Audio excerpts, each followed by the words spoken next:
Welcome to Everlasting Talk. Hello, welcome to Everlasting Talk. I'm your host, Ever. Before we get started, make sure to check Everlasting Talk out on Instagram, YouTube, X, or formerly known as Twitter, Twitch, Blogger, and we're on Kick now, and obviously on Spotify and Spotify for podcasters.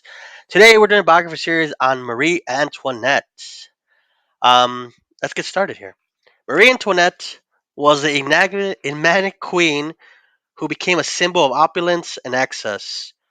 She was born on November 2nd, 1753, in Vienna, Austria, the youngest daughter of Empress Maria Theresa, and at the age of 14, she was married off to the future King of France, Louis the 16th, to strengthen the alliance between Austria and France.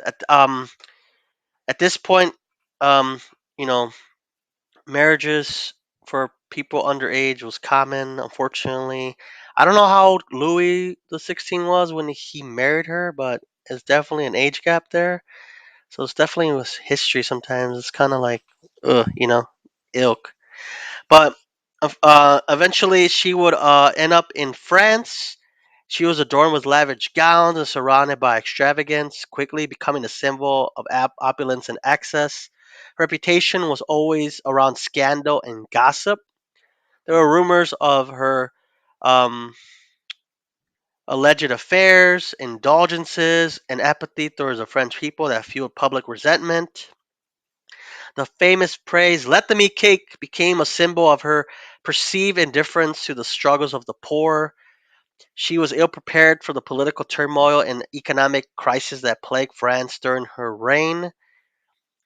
As queen, it was she was placed in the center of growing discontent and revolutionary fervor. This is before the French Revolution, so she was technically the symbol of like what the people didn't like about the French government and the French monarchy was that she just was, like I said, that she was this excess and opulence and like all this extravagance things. It's what draw people to like further go down the rabbit hole of going and doing the French Revolution.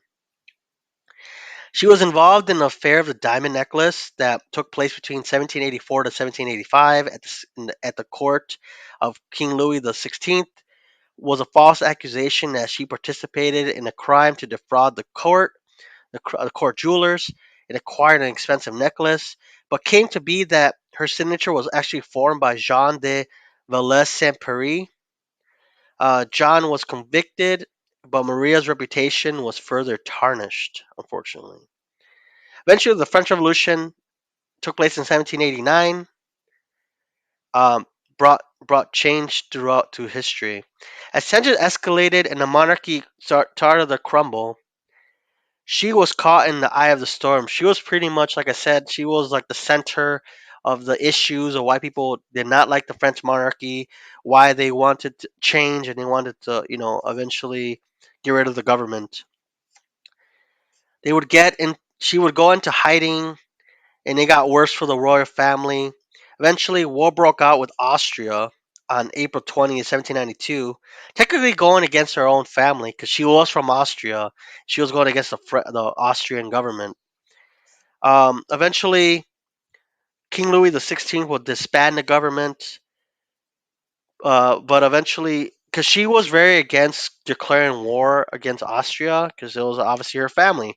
Her brother was the king. I think he was the ruler of the whole Roman Empire. So it's technically like going against them. But so there was another war that started with the Holy Roman Empire in Prussia. So it's definitely hard for her to, they labeled her a traitor because of that. It's like she didn't want to fight, and obviously she's fighting against her own family. So obviously you would know that it'd be hard for her. Eventually, um, labeled as a traitor by Louis the 16th, he pretty much threw her under the bus. He like, oh, it's her fault. She made this decision. Um, she's a reason why we were going to war with the whole Roman Empire in Prussia. So she technically he made her a scapegoat. But it did not save Louis XVI. He was charged with treason himself and tried.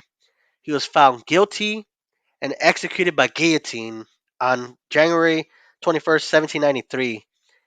So yeah, he was not spared himself from it. He pulled the finger at Marie Antoinette, but he himself got executed. But she ended up being in prison herself, not knowing her fate. She would be in the tower. I forgot the name of the tower. I look it up. But the guards would disrespect her. They would blow smoke in her. They would they say vulgar things to her. Um, so she was very scared, and people were not interested anymore in her government. Eventually, she was put on trial on October 16, 1793, and was found guilty on treason and other charges as well. She was taken to the guillotine that same day.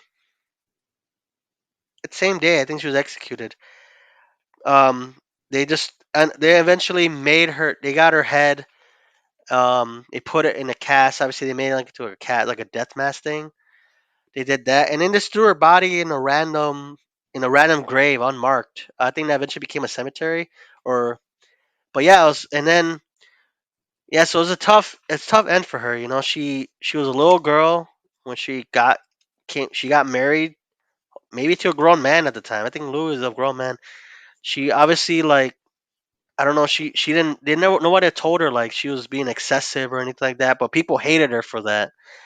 So it's definitely. And then eventually, you know, people could say like she's one of the reasons the French Revolution escalated even quicker because they just hated her so much. And her legacy, you know, was from being hated in her lifetime, but was romanticized after her death.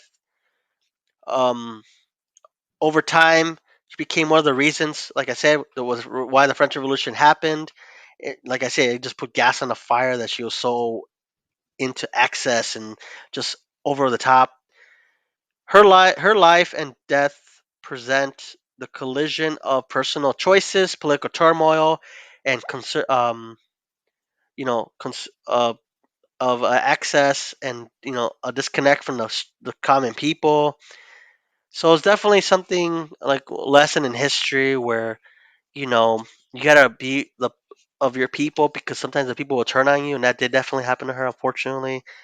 There's some things I recommend for you. There's some movies and books. Um, most recent movie I've seen is Marie Antoinette, 2006 by Kristen Dunst. And she was famous from like Step It Up or whatever movies, and also books like Marie Antoinette, the Last Queen of of um of France from 2000, and also the the late life of Marie Antoinette, 2008. There's some books you could read. Yeah, I know I didn't go too long on this one, but I just wanted to keep it short. Obviously, she, you know, her life was very difficult. Obviously, she grew up in luxury. I'm not saying like, oh, she grew up in luxury, but yeah, she was, married really young. I think she was only like in her 20s or 30s when she died, and just in a brutal, brutal way. Because at that time the guillotine was that's the way to pretty much end people. Because I think I thought I think eventually instead of the death penalty they were going to give her life in prison, but they decided to just go with it. And then pretty much before the trial, it was not a fair trial because she had a trial, but they gave her it was pretty much like she was already guilty before the trial started, so it was going to happen regardless.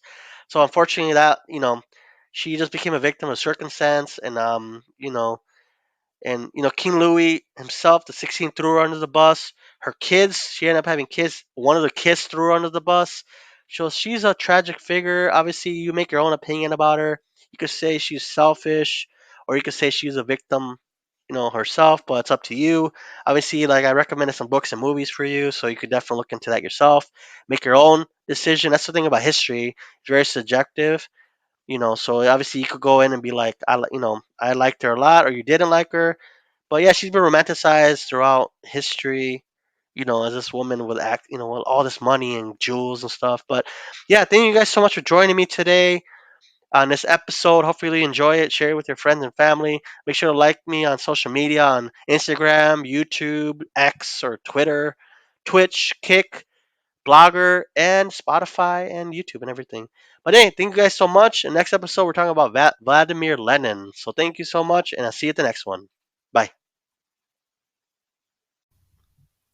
Thank you for listening to this episode of Everlasting Talk. For more content, follow us on Twitch, Twitter, YouTube, and Instagram at Everlasting Talk.